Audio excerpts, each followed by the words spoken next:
अस्सलाम वालेकुम। Welcome to conflict card रात। दोस्तों, आज हम करने जा रहे हैं चाइना के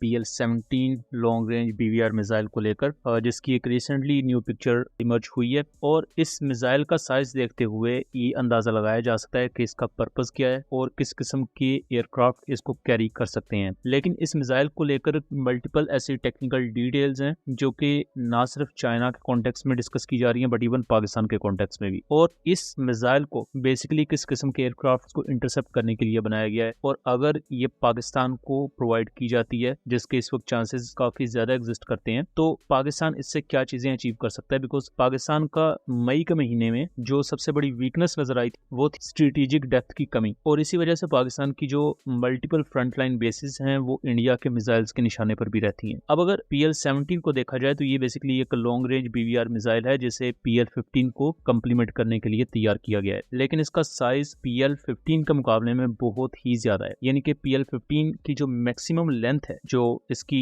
अगर PL-15 की लेंथ की बात की जाए तो ये 15 से 16 फीट की मिसाइल है, जबकि जो PL-17 है इसकी लेंथ 20 फीट से कुछ ज्यादा क्लेम की जाती है, रिपोर्ट की जाती है, और रिपोर्टेड रेंज 400 से 450 किलोमीटर तक क्लेम की जाती है। अब ये वो मिसाइल है जिसे एक ट्विन इंजन एयरक्राफ्ट कैरी कर सकता है। बेसिकली J-20 एयरक्राफ्ट पर यह माउंटेड दिखाई गई है। इसके साथ साथ J-35, फिर चाइना के जो 4.5 जनरेशन के फ्लैंकर सीरीज है जिसमें J-15, J-16 और J-11 जैसे एयरक्राफ्ट हैं, इन पर भी ये कैरी की जा सकती है। और PL-17 को बेसिकली डिजाइन इस तरह किया गया है कि ये एक एक्टिव रडार सीकर मिसाइल हो, जिसे सिर्फ इनिशियल फेज में आप एयरक्राफ्ट के थ्रू गाइड कर दें और बाद में इसका अपना एक्टिव इलेक्ट्रॉनिकली स्कैन अरे रडार सीकर ऑन हो और अपने टारगेट को खुद से इल्यूमिनेट करता हुआ डिस्ट्रॉय कर दे, और जिस एयरक्राफ्ट ने इसे फायर किया है वो एक लॉन्गर रेंज से ही वापस मुड़ जाए और वो किसी भी किस्म के एनिमी के एयर डिफेंस सिस्टम के रेंज में ना आ सके। अब उसी दौरान इसमें large diameter solid fuel rocket motor use की जाती है। और ये मिसाइल, इस मिसाइल के बारे में बेसिकली अभी थ्योरी ये है कि ये बहुत ज्यादा मैनूवरेबल नहीं है, लेकिन ये चीज अभी थ्योरी है, इसको ये नहीं कहा जा सकता कि ये एग्जैक्टली इस मिसाइल का रोल होगा। बट PL-17 को लेकर जो बहुत ही ज्यादा एंटीसिपेटेड थ्योरी है या बहुत ज्यादा जो थ्योरी मानी जाती है या डिस्कस की जाती है वो ये कि ये मिसाइल जो एनिमी के बड़े एयरक्राफ्ट हैं जैसा कि रिफ्यूलिंग टैंकर्स होते हैं, ट्रांसपोर्ट एयरक्राफ्ट होते हैं, फिर AWACS होते हैं या इलेक्ट्रॉनिक वॉरफेयर एयरक्राफ्ट जैसे कि पाकिस्तान के पास D-20 फाल्कन है, इस जैसे एयरक्राफ्ट को शूट डाउन करने के लिए यूज होती है। और एक normal tactical air to air missile के मुकाबले में ये दुगनी रेंज प्रोवाइड करती है। जैसा कि अगर PL-15 200 किलोमीटर की रेंज दे रहा है, अमेरिका का AIM-120D3, और इसी तरह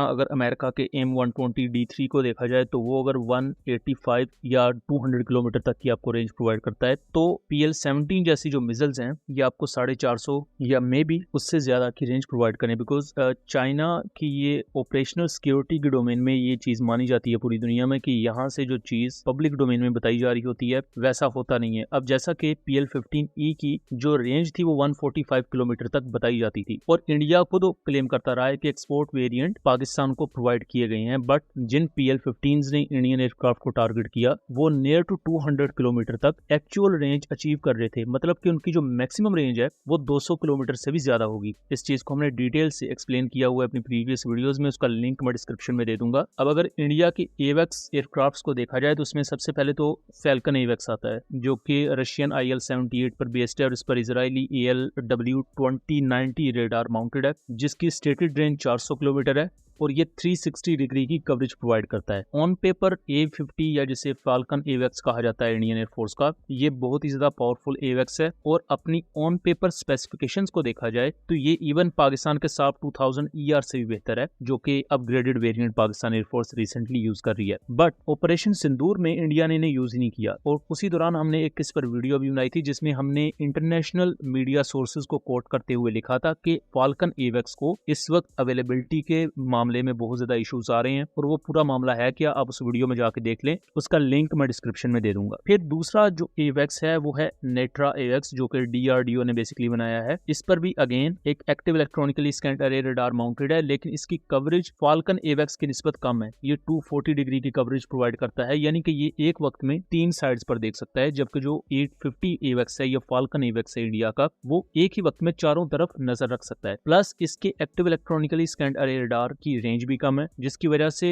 ये एक बहुत बड़ा सिग्निफिकेंट एज प्रोवाइड नहीं कर सकता जो कि A50 कर सकता है या साफ 2000 पाकिस्तान का करता है। यहाँ अगर टेक्निकल डाटा लिंक की बात की जाए तो इंडियन एवेक्स इस वजह से भी मुश्किलात का शिकार रहते हैं कि कुछ इंडिया के प्लेटफॉर्म्स रशियन मेड हैं, इजरायली टेक्नोलॉजीज को यूज कर रहे हैं, कुछ में फ्रेंच टेक्नोलॉजीज यूज हो रही है। तो कई चीजें जब आपस में इस तरह इंटीग्रेटेड नहीं होती और इंडिया के पास कोई एक प्रॉपर टेक्निकल डाटा लिंक भी नहीं है, जैसे पाकिस्तान के पास लिंक 17 है, सबको पता है, और वही लिंक 17 नेवी के लिंक ग्रीन के साथ इंटीग्रेटेड है। लेकिन इंडिया के पास multiple technical data link systems मौजूद हैं जिनके बारे में इंडिया ने अब उन्हें सिंक्रोनाइज करने पर काम शुरू कर दिया है और आने वाले वक्त में देखना दिलचस्प होगा कि इंडिया उसमें क्या बेहतरी लेकर आता है। तो ये वो तमाम चीजें हैं जिसकी वजह से इंडिया के एवेक्स कभी भी उस तरह पाकिस्तान के खिलाफ अच्छा परफॉर्म नहीं कर पाए, लेकिन फिर भी एवेक्स एयरक्राफ्ट एक बड़ा थ्रेट रहते हैं बिकॉज एवेक्स एक ही वक्त में मल्टीपल टारगेट्स को ट्रैक कर सकते हैं, मल्टीपल टारगेट्स को देख सकते हैं लॉन्गर रेंजेस पर, प्लस एक फाइटर एयरक्राफ्ट की निस्बत एक एवेक्स ज्यादा कवरेज दे रहा होता है। तो एवेक्स एक हवा में उड़ने वाला ऐसा रेडार है जो आपके फाइटर जेट से निकलने वाली मिसाइलों से ज्यादा खतरनाक हो सकता है बिकॉज वो आपको बहुत लंबी रेंज तक आपके फाइटर जेट्स को सब कुछ बता देता है कि ये चीज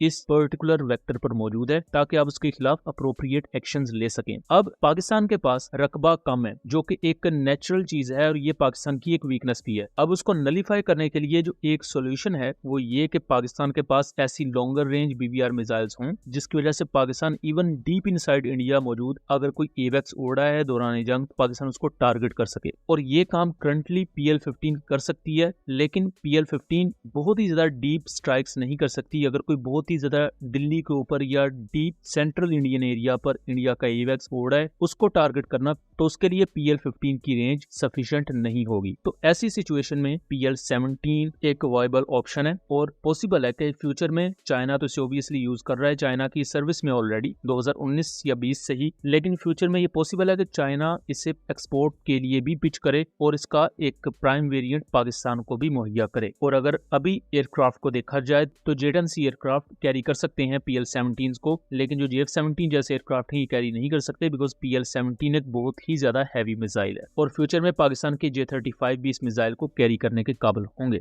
सो दोस्तों ये था एक एनालिसिस, उम्मीद करता हूँ चीजें क्लियर रही होंगी। वीडियो पसंद आई हो तो इसे ज्यादा से ज्यादा शेयर कीजिएगा ताकि इस तरह की मजीद इन्फॉर्मेटिव वीडियोस हम आपके लिए लेकर आ सकें। मिलेंगे अगली वीडियो में, तब तक के लिए अल्लाह हाफिज।